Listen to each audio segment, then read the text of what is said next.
Fala rapaziada do canal, vamos para mais um giro de informações do mundo do futebol. Só que antes do vídeo começar, peço a todos vocês que se inscrevam aqui no canal, aqui embaixo, deixem um like nesse vídeo e deixem um comentário no vídeo também. Olha rapaziada, um bom vídeo a todos. Fala rapaziada, vamos começar nosso giro de informações falando do Vasco, que começará nesse sábado a disputa por uma vaga nas quartas de final na Copa do Brasil contra o Fluminense. Mas o time terá um desfalque importante, que é o do Thiago Mendes. O volante foi expulso contra o Paysandu na fase anterior da competição e por isso está suspenso. Ele não poderá jogar o primeiro confronto contra o Fluminense no Maracanã. E a ausência do Thiago Mendes preocupa o Vasco. Desde que o volante virou titular, no jogo contra o Internacional pelo Brasileirão do ano passado, os números mostram uma diferença entre o Vasco com ele e o Vasco sem ele. Desde aquela partida, o Vasco disputou 46 jogos. Thiago Mendes ficou de fora apenas 11 partidas. Quando ele joga, o Vasco tem 13 vitórias, 9 empates e 3 derrotas. Isso representa um aproveitamento de 45%. Sem Thiago Mendes, os números são piores. O Vasco venceu apenas 2 jogos, empatou 5 e perdeu 4. O aproveitamento cai para 33%. E tem um detalhe importante: as 2 vitórias do Vasco sem Thiago Mendes aconteceram na Copa Sul-Americana, em jogos na quais o técnico Renato Gaúcho poupou os principais jogadores. Ou seja, em partidas mais difíceis, o Vasco ainda não conseguiu vencer sem um volante. Com o Thiago Mendes em campo, o Vasco marca em média 1,3 gols por jogo, sofre 1,1. Sem ele, a média de gols marcados cai para 1 por jogo. A média de gols sofridos aumenta para 1,8. Além de ser importante na marcação e na organização do time, Thiago Mendes também vem ajudando no ataque. Ele é o artilheiro do Vasco em 2026, com 6 gols. Sua ausência será bastante sentida contra o Fluminense na partida de hoje. Para substituir o volante, o técnico Pedro Emanuel tem Jair, Ramon Rick e Tietê como opções. Agora o Vasco terá que encontrar uma solução para superar o Fluminense, mesmo sendo uma das principais peças do time. Agora a partir de falar do Botafogo, que contratou nessa semana o jogador Danilo Pereira para reforçar o ataque. Apesar de ser camisa 9, o jogador gosta de sair da área e participar das jogadas. Danilo não era um nome muito conhecido no futebol brasileiro, porque passou praticamente toda a carreira jogando fora do país. Mas o Botafogo já acompanhava o atacante há alguns anos. A primeira tentativa de contratar o Danilo aconteceu em 2022, quando o clube procurava um centroavante que tivesse mais mobilidade. Naquela época, Erisson e Tiquinho Soares eram os principais atacantes do elenco. Agora o Botafogo conseguiu finalmente fechar a contratação. Danilo Pereira chegou ao clube aos 27 anos e afirmou que está vivendo uma das melhores fases da sua carreira. O atacante também disse que está bem fisicamente e pronto para ajudar o Botafogo. Danilo deixou o Brasil aos 18 anos de idade, quando saiu das categorias de base do Vasco para jogar no Ajax, da Holanda. Foi lá que ele se tornou profissional. Depois também passou por outros times da Holanda e pelo Rangers, da Escócia. Na última temporada foi emprestado por Nimeng, da Holanda. Agora Danilo chegou ao Botafogo por empréstimo do Rangers. Pelo clube escocês, ele disputou 74 partidas, marcou 16 gols e deu 11 assistências. O contrato com o Botafogo vai até junho de 2027. O clube também terá a opção de comprar o jogador em definitivo, dependendo das metas que o Danilo alcançar. Essa compra pode se tornar obrigatória. Enquanto o Botafogo é um novo atacante, o clube também se despede de um goleiro. Raul não faz mais parte do elenco do Alvinegro. O goleiro foi negociado em definitivo com a AVS, de Portugal. Mesmo com a saída, o Botafogo vai continuar com uma porcentagem dos direitos econômicos do jogador. Raul chegou ao Botafogo em 2024, vindo do São Luís do Rio Grande do Sul. Em 2026, ele teve sua temporada com mais jogos pelo clube. Ao todo disputou 17 partidas pelo Botafogo entre Brasileirão, Campeonato Carioca e Copa Sul-Americana. Na maioria dos jogos, Raul foi titular. A saída do goleiro já era esperada pela diretoria desde o início da atual janela de transferências. Isso porque o Botafogo já havia contratado 2 goleiros, o Alisson e Gabriel Batista. O Alisson já disputou 2 jogos como titular. Com a saída do Raul, o Botafogo também completa uma grande mudança no setor.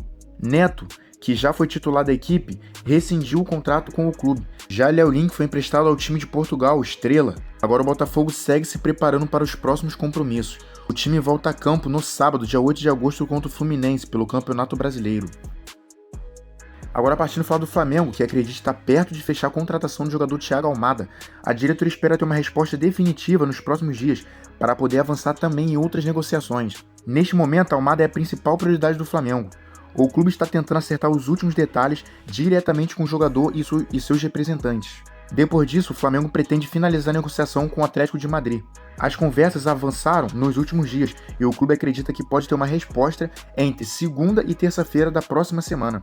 Mesmo sendo uma negociação complicada, o Flamengo está otimista e espera resolver a situação rapidamente. Depois de definir o futuro de Almada, o clube vai voltar suas atenções para outras 2 posições que o técnico Leonardo Jardim pediu, um centroavante e um ponta. Um dos nomes que aparece no radar é Luiz Henrique, atualmente no Zenit.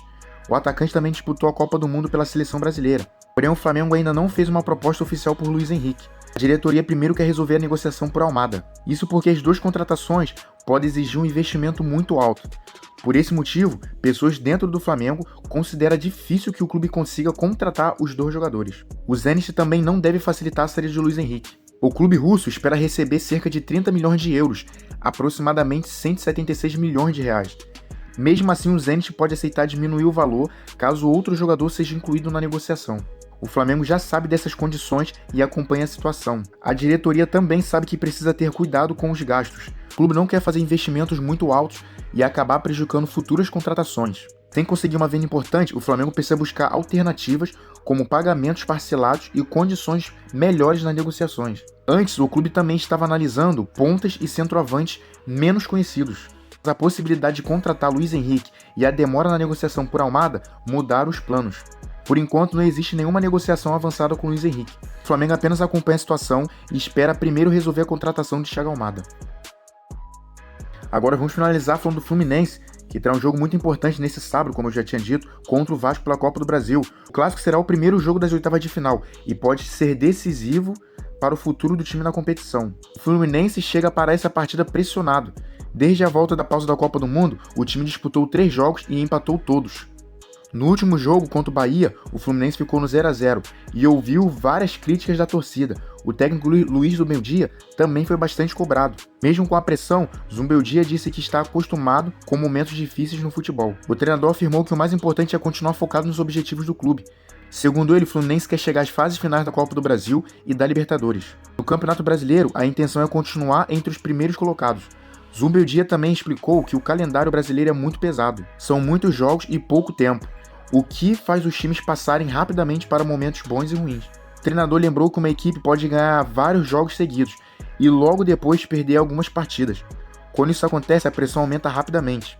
Em quase 10 meses no comando do Fluminense, Zumbeldía já viveu momentos muito bons e também momentos complicados. Quando o time conseguiu vencer várias partidas em casa, a torcida chegou a criar um apelido, Zumbeldía e a Alegria.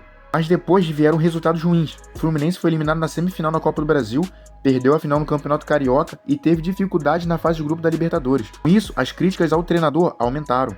Mas assim, Zumbeldía continuou acreditando no trabalho e avaliou seu período no Fluminense como positivo, apesar de reconhecer que ainda existe pontos para melhorar. E o jogo contra o Vasco terá um significado especial para o treinador. Isso porque o Zumbeldía já enfrentou o Vasco em 2 confrontos eliminatórios. Na Copa do Brasil, o Fluminense foi eliminado pelo Vasco nos pênaltis. No Campeonato Carioca, o Fluminense conseguiu eliminar o rival depois de vencer o confronto por 2-1 no placar agregado. Agora os dois times voltam a se enfrentar em uma decisão. A rivalidade entre Fluminense e Vasco é uma das maiores do futebol carioca e costuma ir muito além do que acontece dentro de campo. Nesse sábado, hoje, os dois clubes começam a decidir quem vai avançar para as quartas de finais da Copa do Brasil.